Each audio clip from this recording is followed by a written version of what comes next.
Screen भी share.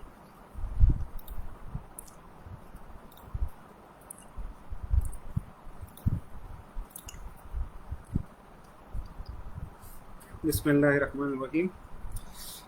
Dear students, आज हम विजुअल बेसिक डॉट नेट की 35th मतलब 35 क्लास स्टार्ट करेंगे। इससे पहले मैं 34 क्लासेस ले चुका हूँ। इनफैक्ट हम 34 से ज़्यादा क्लासेस ले चुके हैं, लेकिन ऑन रिकॉर्ड मैं आज चेक कर रहा था कि ऑन रिकॉर्ड मेरे साथ कितने क्लासेस हैं। तो इस सेमेस्टर में ऑन रिकॉर्ड 34 है, लेकिन इससे और भी शायद मैं मिस कर गया हूँ। मतलब मैं ले चुका हूँ, लेकिन वो स्लाइड्स मुझसे कहीं इधर उधर हो गई है या मैं भूल चुका हूँ कि कितनी क्लासेस मैं ले चुका हूँ। लेकिन on average today this is our 35th class so far. ठीक है। सो अगर आप लोगों को याद हो, लास्ट टाइम मैं यहाँ तक पढ़ा चुका था। अगर आप लोग मेरी आवाज़ सुन रहे हैं तो काइंडली कमेंट सेक्शन में लिखें कि sir everything is okay, we are hearing you. ठीक है, ताकि मैं आगे जाऊँ और मूव करूँ। तो आर यू लिसनिंग मी?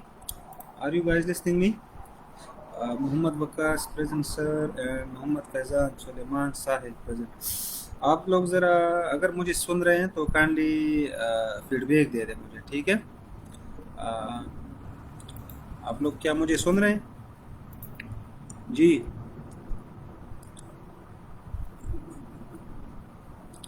क्या आप लोग मुझे सुन रहे हैं? मैं आगे जाऊं, क्लास स्टार्ट करूं और आप लोग मेरे साथ रहें, प्रेजेंट के बाद गायब ना हो जाएं, ताकि आप लोगों को वीबी की समझ आ जाए। ठीक है, मुझे ज़रा फीडबैक दे दें। यस। अच्छा, मोहम्मद उमर कह रहा है कि yes we you people are listening me. Okay, any other student? ताकि मुझे एटलीस्ट दो स्टूडेंट्स की शहादत मौसूल होनी चाहिए कि सर हम आपको सुन रहे हैं। यस। अच्छा, उमर कह रहा है कि यस सर आपकी आवाज़ आ रही है। ओके, चलें आप स्टडी की तरफ आ जाए। जब मेरी आवाज़ आ रही है, it means everything is okay, my screen is visible to you guys and you people are also hearing me. ठीक है। आप लोगों को अगर last time, if you people remember, so last time we study till here. ठीक है। मैंने आपको कहा था कि वी डॉट नेट में कौन से अपडेट्स हैं। अपडेट्स का मतलब क्या, नई नई चीज़ें वी डॉट नेट में आई हैं। वी डॉट नेट का क्या मतलब है? Visual basic dot net. Net जो है ये एक फ्रेमवर्क है, इसमें बहुत ज़्यादा लैंग्वेजेस हैं। तो इसी फ्रेमवर्क में हम वीबी को यूज़ कर रहे हैं। ठीक है। ये मैंने पढ़ाया था कि visual basic upgrade upgrade visit, कि इसमें अपग्रेड विजिट होता है जब भी आप पुराने लैंग्वेज से, मतलब विजुअल बेसिक 6.0 जो 2008 में एक्सपायर हो चुकी थी, अगर उसका कोई लिखा प्रोग्राम, उस लैंग्वेज में कोई प्रोग्राम आप वीबी डॉट नेट में ओपन करते हैं, सो ये जो अपग्रेड विजिट है, इसकी मदद से आपका वो जो पुराना प्रोजेक्ट है वो अपग्रेड हो जाता है, डॉट नेट में आ जाता है। ठीक है। लेकिन ये अपग्रेड हो जाते हैं, लेकिन जो रिजल्ट्स हैं are not satisfactory due to the big difference. इन दोनों के बीच में वो डिफरेंस है वीबी डॉट नेट में और विजुअल बेसिक वीबी 6.0। विजुअल बेसिक जीरो वर्जन जो है, सिंटैक्स ऑलमोस्ट सेम है, लेकिन बाकी जो है इसकी बैकअप इंजन है या डिक्शनरी है, तो उसमें थोड़ा फ़र्क ज़्यादा है। तो ये जो कन्वर्जन है बाज़ औक़ात थोड़ी वीक सक्सेसफुल है। ठीक है। और आपको वीबी डॉट नेट में पुराने प्रोजेक्ट से थोड़ा बहुत क्या करना पड़ता है, रिकोडिंग बाय हैंड, दोबारा हाथ पे क्या रिकोडिंग करनी पड़ती है। यह पुराना स्लाइड है, नए स्लाइड भी जाते हैं जो आज हम, जो ये भी पुराना स्लाइड है, नया वाला ये भी लास्ट टाइम में पढ़ा चुका था कि वीबी डॉट नेट में तीन किस्म के प्रोजेक्ट टाइप्स है। एक तो है विंडोज़ फॉर्म्स, जो मैं आपको करंटली पढ़ा रहा हूँ, वेब फॉर्म्स जो कि हमारे कोर्स का हिस्सा नहीं है, लेकिन ये भी मैं थोड़ा बहुत पहले पढ़ा चुका हूँ और फिर भी थोड़ा बहुत पढ़ाऊँगा। और कंसोल एप्लीकेशन वो होते हैं, वो ब्लैक स्क्रीन नहीं होती, C++ में आप जब लिखते हैं काली स्क्रीन पे टाइपिंग करते हैं, तो वो कंसोल स्क्रीन है। तो कंसोल एप्लीकेशन भी आप इसमें बना सकते हैं। स्टेटमेंट्स, आइए अब हम स्टेटमेंट पढ़ते हैं। स्टेटमेंट्स का यह मतलब है कि वीबी डॉट नेट का जो सिंटैक्स है स्टेटमेंट से, वो विजुअल बेसिक 6.0 से कैसे डिफरेंट है। तो आइए अब मैं प्रोग्राम, पहले सिंटैक्स आपको दिखाऊंगा कुछ प्रोग्राम। ये देखें स्टेटमेंट इफ एल्स के, वीबी डॉट नेट में इफ एल्स कैसे होता है, ऐसे होता है। ठीक है। ये देखें, आप लोगों को नज़र आ रही है? यस, आवाज़ सब अच्छा ठीक है। यस सर आपकी आवाज़ आ रही है प्रेजेंट। यस सर आवाज़ सब क्लियर है। ठीक है जी सर, क्लियर है। अच्छा, माशाल्लाह सर। फिर है प्रेजेंट मोहम्मद बिलाल प्रेजेंट। अच्छा ठीक है, कोर्स की तरफ आ जाए। अब देखें, अभी तक पिछले 2-3 क्लासेस में आपको मैंने वीबी डॉट नेट के बहुत सी चीज़ें पढ़ाई हैं, पिछले 2-3 की, पिछले 3-4 महीनों के बाद नहीं कर रहा हूँ। मतलब 30 क्लासेस के बाद जो आखिरी 2-3 क्लासेस, इसमें मैंने आपको बहुत ज़्यादा थ्योरी पढ़ाई है। अब मैं चाहता हूँ कि आप लोगों को प्रैक्टिकल प्रोग्राम्स की तरफ लेके जा रहा हूँ। ये देखिए, अगर इफ़ एल्स प्रोग्राम आपने लिखना है VB.NET में, तो कैसे करना है? आपने ऐसे करना है कि उस सबसे पहले एक मॉड्यूल लेना है, उसको आपने कहना है मॉड्यूल। मॉड्यूल के बाद मॉड्यूल 1, ये ज़रूरी नहीं है कि आप मॉड्यूल 1 लिखें, आप इसकी जगह पे लिख सकते हैं फैज़ान, उमर, शेख ज़ैद इस्लामिक सेंटर, कुछ भी लिख सकते हैं। ये वैसे मैंने एक नाम दे दिया, ये इसको कहते हैं नेमिंग कन्वेंशन। जो काम आप कर रहे हैं उसी से रिलेटेड नाम दिया करें। तो देखिए, मैंने एक मॉड्यूल क्रिएट कर दिया और उसी से रिलेटेड नाम मैंने दे दिया मॉड्यूल 1, ताकि लोगों को पता चल जाए कि ये एक मॉड्यूल 1 है। उसके अंदर एक मेन फंक्शन है, जिसे हम कहते हैं सब मेन।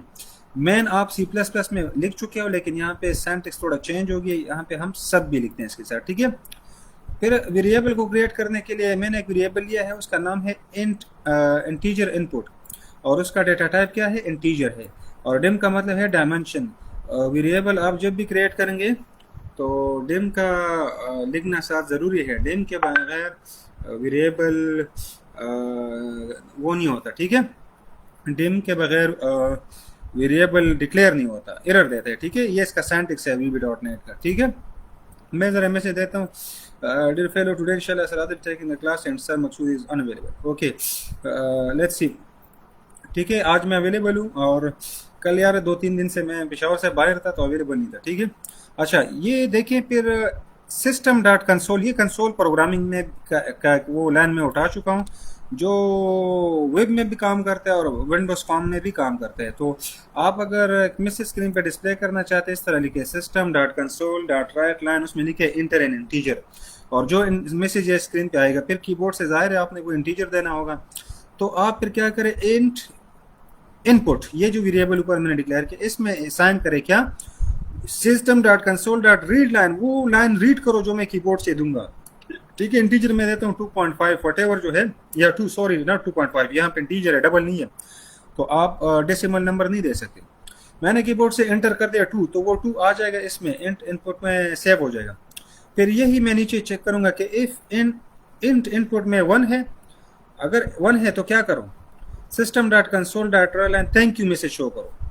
एल्स इफ अगर इंट इनपुट वेरिएबल में 2 है, तो फिर क्या शो करो, देन system.console.write स्क्रीन पे क्या शो करो, दैट्स गुड। और अगर ना 1 है ना 2 है, कोई और नंबर है, तो मैसेज ये शो करो, नॉट अ राइट नंबर। यहाँ पे आपका एंड इफ खत्म हो गया, यहाँ पे आपका एंड सब हो गया। एंड सब का मतलब है मेन फंक्शन खत्म हो गया, और यहाँ आपका मॉड्यूल खत्म हो गया, ठीक है।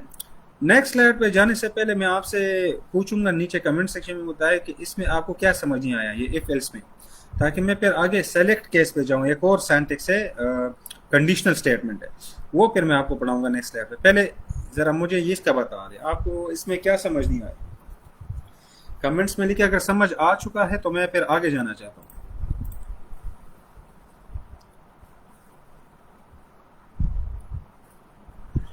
जी, I am waiting for your comments in the comment section. It means you people are not with me, you people are just playing with me. आप लोग आ गए, अटेंडेंस लगा ले, और फिर गायब। कोई नाश्ता कर रहा है, कोई मूवी देख रहा है, कोई घर में इधर उधर घूम रहा है, कोई चैटिंग कर रहा है, कोई फेसबुक में लगा हुआ है। बस टीचर जो है ना वो भौंक रहा है यहाँ पे, और स्टूडेंट सुन ही नहीं रहे। मैं अभी अपने साथ लगा हूँ। आप, मुझे तो ये पता नहीं चल रहा कि कौन सीरियस है, कोई नहीं, किसको मैं पढ़ा रहा हूँ, किसको नहीं। देखो कमेंट्स का मैंने कहा, अभी तक किसी ने फीडबैक ही नहीं दिया कि सर हमें समझ आ रही है नहीं आ रही, आप नेक्स्ट स्लाइड पे जाएं ना जाएं, कोई भी कमेंट नहीं दे रहा। तो इसका मतलब है ये जो जिसने प्रेजेंट किया है, कहाँ है ना यहाँ पे, इन सबको मैं जब सेंड करता हूँ रिकॉर्ड में, मेरे साथ फाइल है, मैं वहाँ पे डेली अटेंडेंस वहाँ पे पुट करता हूँ, रिकॉर्ड रखता हूँ, ताकि मेरे पास रिकॉर्ड रहे। सर दिलता यू नो यो यार, only Aurangzeb Sherzad is with me, how about others. तो मैं शेरजाद को प्रेजेंट कर लेता हूँ, औरंग शेरजाद को, बाकी सबको एब्सेंट करता हूँ।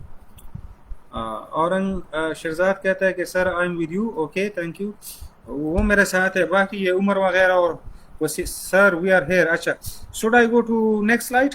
आपको इस स्लाइड पे जो मैंने इफ एल्स पढ़ा है ये समझ आई है? अगर नहीं आया तो काइंडली मैं दोबारा पढ़ा देता हूँ, या मुझसे पूछें कहाँ पे समझ नहीं आई। अगर समझ आ चुकी है तो let me go then ahead, फिर मैं आगे जाता हूँ। सर आपको कमेंट्स लेट पहुँच रही हैं। Okay okay, yes I know, मुझे इस बात का पता है कि फेसबुक पे कमेंट्स थोड़ी लेट आती हैं, मतलब एटलीस्ट 1 मिनट और ज़्यादा से ज़्यादा 2-3 मिनट ये लेती हैं। सर प्रेजेंट, फिलहाल कह रहे हैं कि मैं प्रेजेंट हूँ। अच्छा ठीक है जी, ठीक है। तो शुड आई गो और नॉट? मेरा मतलब है कि आगे मुझे जाना चाहिए कि नहीं? शुड आई गो अहेड और I should? Sorry sir, have a net problem. यार बस ये सारे झूठ बोलते हो, नेट प्रॉब्लम ये और अच्छा यस सर, अच्छा। चलो मैं नेक्स्ट स्लाइड पे जाता हूँ। औरंगजेब शहजाद कहता है कि सर आप नेक्स्ट स्लाइड पे जाएं। ठीक है। तो वसीम हैदरी, अच्छा वसीम हैदरी, स्लाइड आपको समझ आई है? चलिए आ जाए। ये देखें जनाब, ये इफ इल्स मैंने आपको अभी पढ़ा दिया है। ये इफ इल्स अगर आप VB.NET में कोई प्रोग्राम इसको कॉपी करे उधर पेस्ट करे, ये प्रोग्राम रन होगा।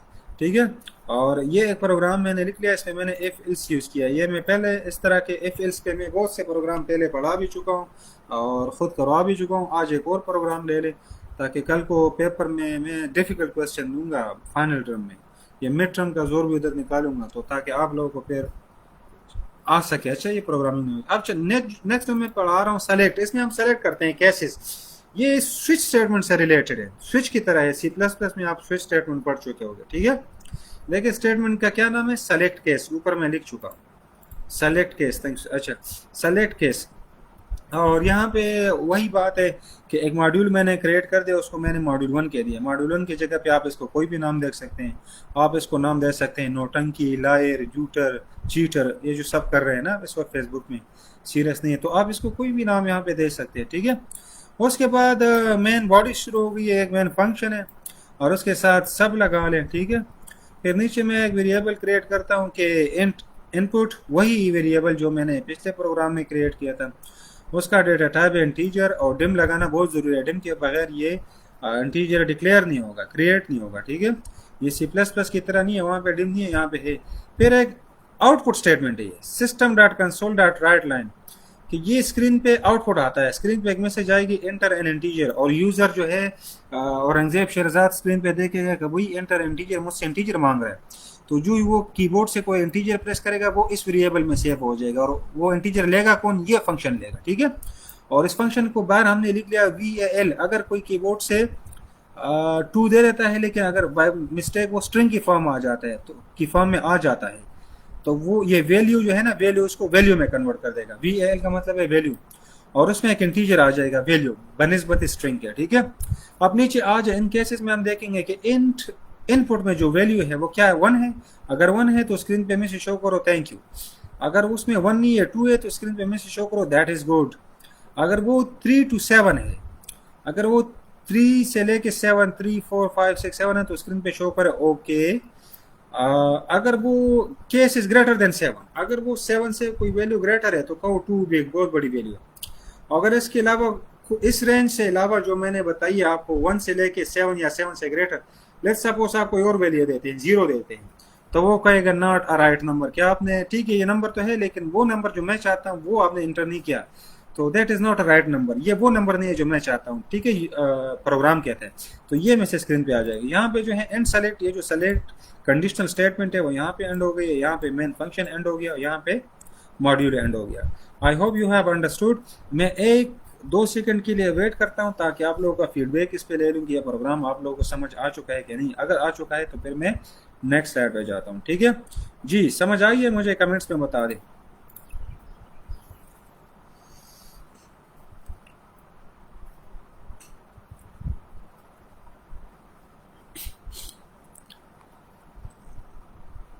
जी मैं वेट कर रहा हूँ। कमेंट्स थोड़ी लेट आ जाती है, लेकिन चले मैं वेट करता हूँ कि क्या हिसाब है। नेक्स्ट स्लाइड पे जाने से पहले अगर आप में से कोई स्टूडेंट क्वेश्चन पूछना चाहते हैं तो प्लीज़ पूछें, otherwise yes sir go to next slide. Okay Waseem Haidari कह रहा है कि सर नेक्स्ट स्लाइड पे जाएं। ओके जी मैं अब नेक्स्ट स्लाइड पे हम जाते हैं। यहाँ पे है थोड़ी सेंटेक्स में आपको बताता हूँ कि functions switch and choose, switch and choose को कैसे यूज़ करना है। तो पहले स्विच आ जाए। स्विच हमारे पास एक फंक्शन है VB.NET में, उसका सिंटैक्स कैसे है कि बाहर हम स्विच लिखते हैं, अंदर फॉर हम एक एक्सप्रेशन लिखते हैं, और एक्सप्रेशन में क्या देखते हैं, वैल्यू 1। उसके अंदर फिर हम क्या करते हैं, एक्सप्रेशन 2 वैल्यू 2, एक्सप्रेशन फिर n, एक्सप्रेशन n, और फिर क्या वैल्यू n, मतलब ये इनफाइनाइट टाइम्स के लिए। फॉर एग्जाम्पल ये देखें ना, आप क्या करते हैं, एक वेरिएबल आपने ले लिया इंटीजर एब्सोल्यूट वैल्यू, स्विच आपने बाहर लिख लिया, अब अंदर आप चेक करते हो कि इंटीजर वैल्यू अगर 0 से लेस है, ठीक है, तो क्या करें कि इंटीजर वैल्यू को -1 से मल्टीप्लाई करें और उसको क्या करेंगे, अगर लेट्स सपोज ये -2 है, तो अगर -2 -1 के साथ मल्टीप्लाई हो जाएगा तो ये वैल्यू क्या बन जाएगी, पॉजिटिव बन जाएगी, माइनस माइनस प्लस हो जाएगा, ठीक है। तो क्या करो, और फिर ये देखिए ना, अगर इंटीजर वैल्यू इक्वल टू 0 है या ग्रेटर देन 0 है तो इंटीजर वैल्यू को एज इट इज रहने दो क्योंकि ये पॉजिटिव है। इन केस अगर ये नेगेटिव है, 0 से लेस है, तो फिर -1 से मल्टीप्लाई करो ताकि वो पॉजिटिव बन जाए। तो ये जो स्विच फंक्शन है ये भी में आप यूज कर सकते हैं। नेक्स्ट जाते हैं चूज फंक्शन। चूज फंक्शन का पहले सिंटैक्स देखें कि बाहर हम चूज लिखते हैं, अंदर इंडेक्स लिखते हैं, फिर चॉइस 2, और फिर क्या ये चॉइस अंदर ऐसे कंटिन्यू रहते हैं चॉइस n तक, ये देखिए ना चॉइस n तक। तो नोट कहते हैं, एक बार नोट करें, अनलाइक एरे इंडेक्स, कहते हैं एरे इंडेक्स की तरह ये नहीं है। Choose index from 1 to n, और आप इंडेक्स को चूज कर सकते हैं 1 to n आ जाए अंदर। देखिए ना, नीचे मैंने सिंटैक्स प्रोग्राम बनाया है, मतलब प्रैक्टिकली कोडिंग आपको शो कर रहा हूँ मैं। ऊपर मैंने सिंटैक्स, ये देखो सिंटैक्स लिखा गया है, और नीचे फिर वो सिंटैक्स प्रैक्टिकली VB.NET में कैसे यूज करेंगे, ऐसे लिखो कि स्ट्रिंग ये एक वेरिएबल है, इसके अंदर क्या करो, चूज करो क्या, integer value, thank you, that is good. इन दोनों का जो इंडेक्स है वो जो है आप इंटीजर वैल्यू, मतलब यहाँ पे जो इंडेक्स होगा वो चूज करके स्ट्रिंग में डाल देगा। मतलब जो वैल्यू आपने दी है ना 0, तो अगर इसमें 0 है तो 0 पे कौन सा स्ट्रिंग है, ये है, ये उठा देगा और इस क्या स्ट्रिंग में डाल देगा। अगर इंटीजर वैल्यू में 1 है तो दैट इज गुड, इसको उठा देगा और क्या करेगा, स्ट्रिंग में डाल देगा। ये प्रोग्राम पहले पिछले स्लाइड पे हमने कर लिया ना, ये देखो ना, अगर ये 1 है तो थैंक यू शो करो, अगर 2 है तो दैट इज गुड, ठीक है। तो यहाँ पे आप 0 1 से भी शुरू कर सकते हैं, 0 1 इस तरह, फिर 2 से 6 करें। मैंने वहाँ पे 0 बोल दिया, वो गलती नहीं थी, ये इंडेक्स आप 0 से भी स्टार्ट कर सकते हैं, 1 से भी, ठीक है। और यहाँ पे देखें, यहाँ पे अगर 1 है इसमें तो चले इसको उठाएं, अगर इसमें 2 है तो ये 2 उठा लेगा इसको, मतलब उठा ले नहीं लेगा, मतलब चूज करेगा, प्रॉपर वर्ड यूज करना चाहिए, मैं चूज कर लेगा और स्ट्रिंग में डाल देगा, ठीक है। तो आई होप ये भी आपको समझ आ चुका होगा। फिर नेक्स्ट स्टेटमेंट जाते हैं, लूप स्टेटमेंट, जिसे क्या कहते हैं, लूप स्टेटमेंट। तो लूप स्टेटमेंट पढ़ते हैं, ठीक है। Yes sir, go to next slide, ठीक है। अच्छा आ जाए, अब लूप स्टेटमेंट जो है